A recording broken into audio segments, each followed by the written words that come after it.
first day of booktubeathon. In addition, it's the first day of my first ever booktubeathon, which I'm really excited for, slightly terrified for, mostly excited though. My favorite one of these was to pick a book you discovered because of BookTube, and for that I'm doing Anya's Ghost by Vera Brosgol, maybe? I'm so excited to read Anya's Ghost. It looks really cute and fun. It's nice and short. It's a graphic novel, which will make it really quick to read, and it just looks really cute and fun. It's also one of the first books that was recommended to me because of BookTube. Then we need to read a book that's older than you are, and for that I picked Treasure Island. This is also going to satisfy one of my 2016 goals to read a classic, so two birds, one stone, aha. One of the challenges was to read a book only at night, and I found this one a little bit difficult because of how far north in the planet I live. The sun doesn't actually set until around 9:30, 10 p.m. here, and I have to go to bed at a reasonable hour because unfortunately my whole life can't be BookTube. So I picked Love in the Time of Global Warming. In addition to having a kind of darker, stranger cover, it's really short. It's only, I think it's less than 300 pages. Yeah, it's only 230 pages and it's supposed to be a really quick read, so that way even though I only have like an hour or two at night to be able to read this, it'll still give me an opportunity. Then we need to pick a book with yellow on the cover, and for that I'm doing I Am Malala. This is a non-fiction book that I've been really interested in reading so far. Her story is so amazing. It has a little yellow here, but the whole spine is also yellow. And I'm just really interested to read this. Then there was a book by a favorite author, and I am doing Brian Vaughan and Fiona Staples, who did Saga, which is the most amazing series ever.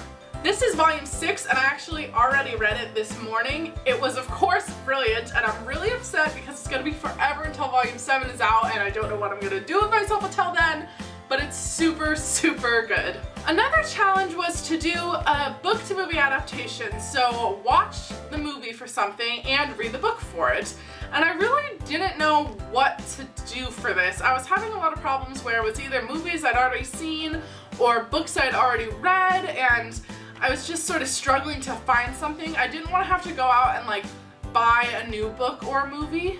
But I had parts 1, 2, and 3 of Smoke and Shadow sitting on my shelf for the Avatar: The Last Airbender comics. I've been meaning to read them, and even though it's a TV show, not a movie, because we're going to pretend the movie doesn't exist, I figure these would be appropriate. They'll be quick to read, so I'm going to do all 3 volumes. And I can also watch the show pretty quickly. It's a fun show, it's one of my absolute favorites, so I'd probably end up watching some episodes anyway.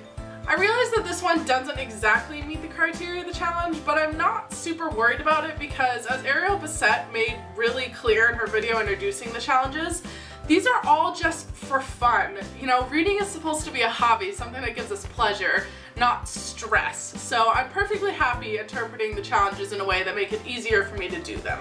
And lastly, I just needed to pick a 7th book because I'm kind of counting the 3 Avatar comics as one thing. So I'm just going to do volume 1 of Alex and Ada. This has just been sitting on my shelf for a while and I figured I would throw it in there. So in the next 6 days, and 7 if you include the rest of today I guess, I plan to read 5 comic books, 1 graphic novel, 2 novellas, and a non-fiction work. If you're also doing booktubeathon, go ahead and leave me comments about what you're reading, or even better, leave me comments including the link to your own channel so that I can check the videos out. I'm really excited to just explore the rest of BookTube through this challenge, and I think it's gonna be really fun. I'm excited. I'm terrified because I'm a pretty slow reader and I have very little confidence I'm going to achieve this reading challenge, but I'm still excited and it's gonna be fun either way. I'm also on Goodreads and Twitter and Tumblr and just all the things with the books and the internet. So find me on that stuff. If you like this video, you can subscribe to it, and let's go ahead and do the book dominoes. Okay, let's get it started. Hopefully this works. That was satisfying. Damn! Look at all the books that I've knocked over. Now I have to put all these back on my shelf.